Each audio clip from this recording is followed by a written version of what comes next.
Congratulations, gentlemen. How does it feel that The Big Ben is being showcased here at the Santa Barbara International Film Festival? It's really exciting. This is our West Coast premiere, and the crowd was great. The festival has been very welcoming, and we're just really thrilled to get it in front of audiences. So where did the original story came from for a movie like this? So, it's a drama, it's fiction, but in large part it's based on an experience that my family actually had with the producer's family. We've been friends for a long time, and we all got together for a vacation in this area, and some crazy things happened, and the bizarre magic of the desert sort of infected our lives for a little while, and that's what motivated the film. Well, most excellent. And what attracted you to this project? I loved that the story was different than anything I'd read before. There were so many stories in one, but like a mood that was personal and unique. And Brett's energy when we spoke about doing the film, also like seeing that part of the country was really exciting to me, to be in the Big Bend, which is the largest national state park and the least visited in America. Yeah. So it's like 5+ hours from El Paso. So it's like you are in the middle of nowhere. Desert. Yeah. It's beautiful. Yeah. So it wasn't really a vacation, a workation type of thing, huh? In no way was it a vacation. No. It was the hardest thing I've ever done, maybe the hardest thing you've ever done. We were shooting in the summer. It was brutally hot. Everything is miles and miles away from everything else, across bumpy dirt roads that immediately flash flood and wash out and become impassable when rain hits. It was a Werner Herzog movie, basically. We realized that on the first day, it's like we're doing something that is incredibly physically challenging. So what did he put you through that was, he says everything physically challenging, but, let's hear it from you. I mean, it was 122 degrees every day, and when it dropped down one time to 80, and I was like, oh, it's cold.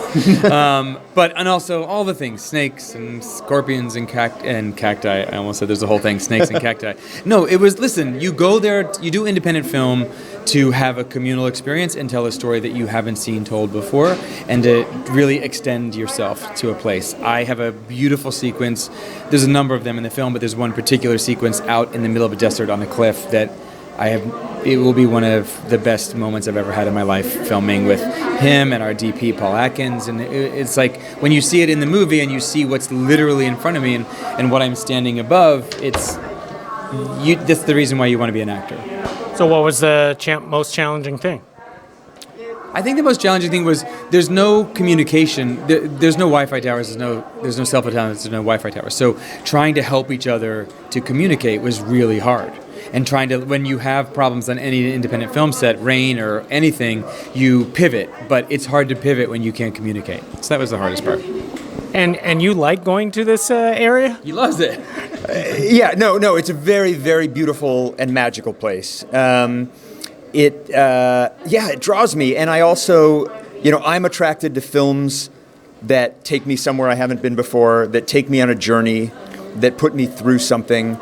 I'm never going to be the guy, even though I work at the budgets that would be 4 people in a lake house together, I'm never going to be the guy to make that movie, because what I want to see is the thing that's far away, the thing that's hard to get to. It's a pull that I feel in my life, and it's what I want to see on the screen, and so it's the only thing I know how to put on the screen. Great. And one more thing. Why do you guys love independent cinema? Well, I love independent cinema because the collaboration. I love working in all mediums at all dollar signs. I mean, come on. But I do love, the thing about independent film that's important to me, and true independent film, is the sense of collaboration that can happen within a company of people. There are people who worked on this film. This was their first film. The art department were a bunch of sculpturists and who kicked the ass out of this. Like, they solve things and finding solutions, coming up with something that you think is important together, and being a community for, in this case, 3 weeks, 4 weeks, whatever it was. Like, that's what it's really about for me. Like, let's solve this, let's figure this out together, and also without a lot of infrastructure to prevent us from being able to communicate. So when you're there and it's hot, and we had 4 kids in the film, under 11 or something like that, like, we're all figuring it out together and doing our best to tell a story that is important to us. And that's really genuinely unique and generous of spirit, which comes through in the film. Wow. Yeah, and the thing I would add is that I think when you have a very large production with a lot of money and resources behind it, sometimes you come into the location, clear all of the reality out, and do your own thing. Mm-hmm. And when you're working at the level we were working at, you're in the reality. You're living the reality, and I think the audience can feel that to some extent, you know? And certainly we had an experience that couldn't have, wouldn't have come to us any other way.